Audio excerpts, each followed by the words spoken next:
The landscape is changing when it comes to what's powering our vehicles. Now, electric is obviously one of the ways the industries are going, and we see this over the road with electric cars and trucks. And then in the off-road and the power sports industry, we now have electric snowmobiles, ATVs, and motorcycles, and frankly, some of them are quite good.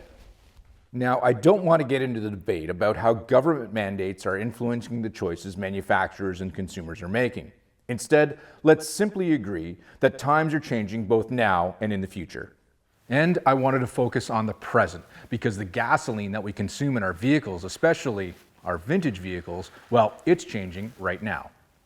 Depending on where you live, both in Canada and the US, ethanol blended fuels are becoming the norm, and non-ethanol blends have either disappeared or are disappearing.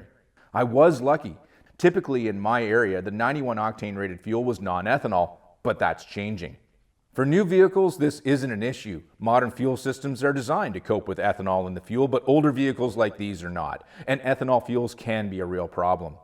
To learn more about how the fuel industry is changing and some of the problems we're facing, we've invited Derek May into the shop to talk to us about what we can do as vintage iron enthusiasts.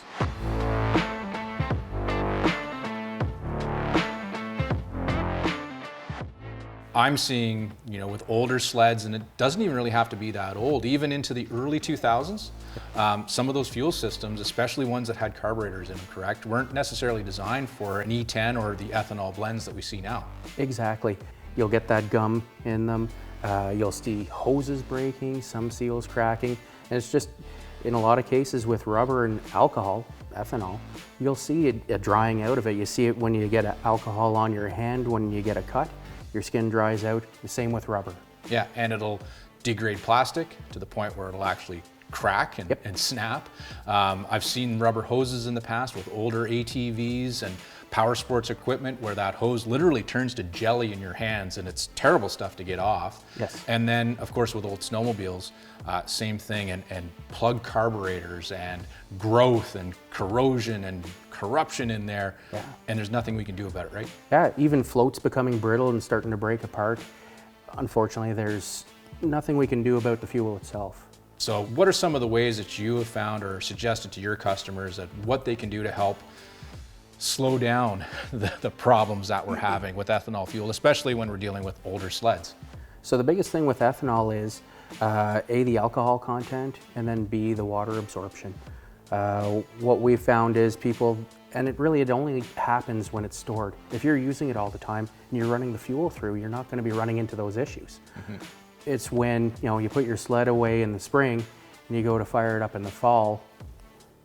So what we've suggested for a lot of people, drain as much fuel out of your system as you can, find an ethanol-free source even if it's the small cans of ethanol-free fuel that you can find at hardware stores or fuel distributors, and run that through before you store it, and that'll help immensely. If you can't do that, fuel stabilizers definitely help. Mm-hmm. Why do some of the problems arise with ethanol?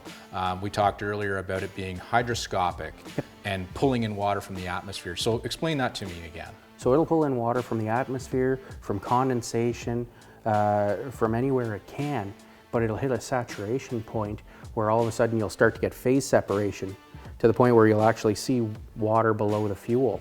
And you were saying that hygroscopic effect of the ethanol will pull that water in from the atmosphere, precipitate it out as this phase separation, but continue to build that. So you can end up with quite a bit of water in the bottom of your fuel tank or even in the bottom of a carburetor, I suppose. Exactly. And once you start to, say you run a tank low enough on it and you start to pull water, that can get interesting and can lead to leaned out engines. That's exactly. Seized engines, especially with like carbed triple cylinder Polarises. Ask me how I know that. Center piston? Center piston, yep. Actually, I think I did all three at once. It was a good shot of water that came in there.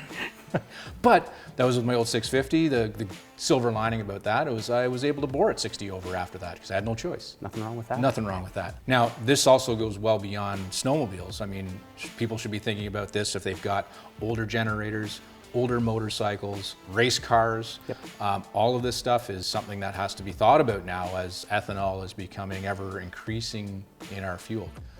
But there's no magic potion that we can put in to neutralize the ethanol. So again, we have to live with it. We have to do things to our fuel system to be able to prevent problems. Adapt, good point. Now, of course, I'm not real happy about these new realities when it comes to fueling our vintage vehicles, but on a recent road trip down to the States, I did find non-ethanol rated pumps right next to ethanol blended fuels. And then, of course, in the off-road, there's race gas that's available as non-ethanol. So there's going to be options out there, but there's definitely a premium to pay for fuel like this.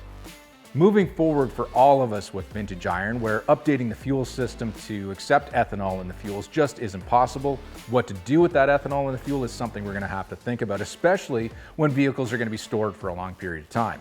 I know I'm definitely going to change the way I put my old stuff to bed.